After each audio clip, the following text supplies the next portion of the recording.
بسم اللہ الرحمن الرحیم۔ السلام علیکم ناظرین۔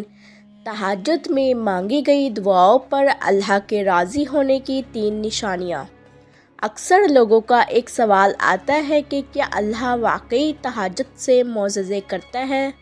اور ہم یہ کیسے جان سکتے ہیں کہ اللہ تعالی ہماری تہجد کی مانگی دعاؤں پر راضی ہے یا نہیں؟ وہ ایسی کون سی نشانیاں ہیں تو سنو۔ اللہ تعالیٰ خود فرماتے ہیں کہ بھلا کون ہے جو بے قرار کی التجا کو قبول کرتا ہے، اور کون اس کی تکلیف کو دور کر دیتا ہے، اور بھلا کون ہے جو ہواؤں کو اپنی رحمت کے آگے خوشخبری بنا کر بھیجتا ہے۔ یہ سب اللہ ہی تو کرتا ہے، تو اللہ کے سوا کیا کوئی اور معبود بھی ہے؟ ہرگز نہیں، مگر تم کم غور کرتے ہو۔ یاد رکھو، خدا کی خدائی کا کارخانہ تو اتنا وسیع ہے، عظیم ہے کہ اس کی ساری وسعتوں کو تصور تم کبھی جان بھی نہیں سکتے۔ دیکھو، اگر آج تمہاری زندگی میں ایسا ہو رہا ہے جو تمہیں تکلیف میں ڈالے ہوئے ہے، اور کسی من پسند چیز کا نہ ملنا تمہیں بے چین رکھتا ہے، اور تمہارا دل شدت سے کسی معجزے کی تلاش میں رہتا ہے، تو یاد کرو وہ وقت جب ایک مدت تک نبی کریم صلی اللہ علیہ وسلم پر وحی کا نزول بند رہا، تو لوگ انہیں طعنہ کشی کا نشانہ بناتے تھے کہ تمہارا محبت کرنے والا اللہ تو تمہیں بھول گیا ہے۔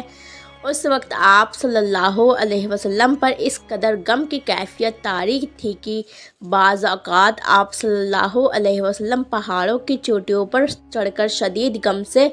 اللہ کو پکارتے تو جانتے اس وقت جبرائیل علیہ السلام نمودار ہو کر آپ کو تسلی دیتے ان آنے والے بہترین دنوں کی،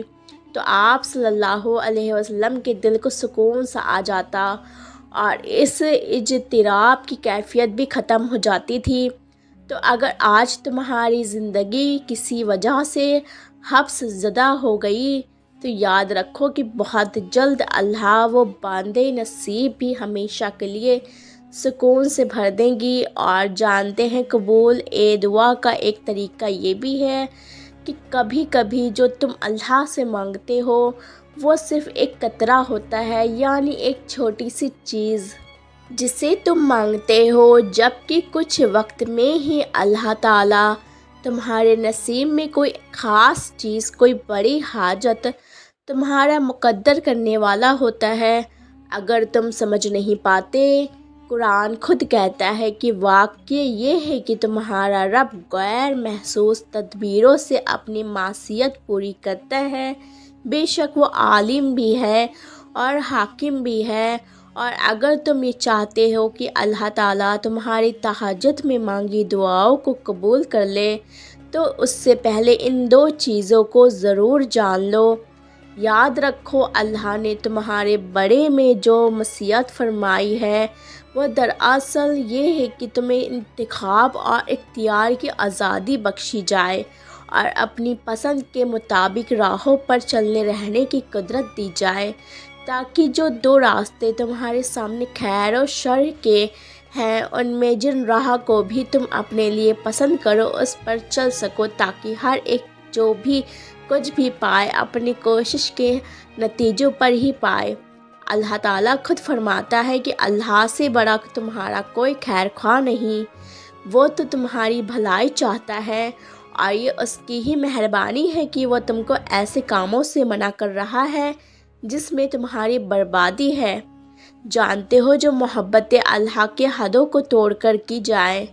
وہ ایک دن تمہیں بھی توڑ کر رکھ دیتی ہیں، کیونکہ محبت وفا اور جفا کا وہ کھیل ہے کہ جس میں شیطان تمہیں ایک حسین اور خوبصورت سفر کا جھانسا دے کر تمہیں اللہ سے جفا کے تاریک راستوں میں ڈھکیل دیتا ہے، مگر وہ ارض و سما کا مالک پھر بھی اپنی محبت سے بھرا خوبصورت بادل تم پر برسانے کا منتظر رہتا ہے۔ قرآن کہتا ہے، بے شک اگر تیرا رب چاہتا تو تمام انسانوں کو ایک گروہ بنا سکتا تھا، اور بے راہ رویوں سے صرف وہ لوگ بچیں گے جن پر تیرے رب کی رحمت ہوگی۔ اگر تم دیکھ رہے ہو وہ نشانی جو تمہیں معجزوں تک لے جائے، تو جان لو جب تم اپنی امید کے ٹوٹنے سے کمزور پڑتے کہ بجائے اللہ کی محبت سے جڑ کر مضبوط اور مطمئن رہتے ہو کہ اللہ ہی کافی ہے، تو وہ رحمان تمہاری زندگی میں حیران کن معجزوں کی وہ راہ ہموار کرتا ہے جو تمہیں بہترین اور خوبصورت منزلوں تک پہنچاتی ہے۔ اور جانتی ہو کہ جب اللہ تمہاری تہجد میں مانگی دعاؤں پر راضی ہونے لگتا ہے تو یہ خاص نشانی بھی ضرور ظاہر کرتا ہے کہ جب تم اپنے مقاصد اور اپنے حدود میں تجاوز نہیں کرتے اور تمہارا یقین اور توکل ہمہ وقت اللہ کی ذات سے وابستہ رہتا ہے، تو جان لو اللہ تمہاری محنتیں ضائع نہیں کرے گا، کیونکہ اللہ کی رحمت کے مستحق ہو جاتے ہیں وہ لوگ جو خیر کو لبیک کہنے والے ہوتے ہیں۔ جان لو کہ تمہاری یقین کی جڑیں گہری ہوں گی، تمہارے رب کی عطائیں بھی اتنی ہی ثمردار ہوں گی۔ مطمئن ہو جاؤ، تمہارے سجدے اور تمہارے آنسو عنقریب تمہاری مسلاشی آنکھوں کو وہ نظارے کروائیں گی جن کی تم تمنا رکھتے ہو۔ بہت جلد وہ مہربان اپنی رحمت کے تمام اسباب بنا کر اپنی عطاؤں کے خزانے تمہارے قدموں میں ڈھیر کر دے گا، جو تمہاری زندگی کو خوبصورت رنگوں سے بھر دیں گے انشاءاللہ۔ میری دعا ہے کہ اللہ آپ کو شاد و آباد رکھے، آمین۔ ویڈیو اچھی لگی ہو تو لائک اور کمنٹ کر کے ضرور بتائیے گا۔ میری پیاری دوستو، اللہ پاک سے ہمیشہ دعا کریں، اللہ پاک سے توکل کر کے دعا کریں، انشاءاللہ آپ سب کی پریشانیاں دور ہوں گی اور آپ سب کی جائز تمنائیں اور دعا بھی ضرور قبول ہوگی۔ آپ ہمارے لیے بھی دعا کریں اور میں بھی آپ کو اپنی دعاؤں میں یاد رکھوں گی۔ تو ویڈیو اچھی لگی ہو تو ویڈیو کو لائک کر کے شیئر ضرور کر دیجیے گا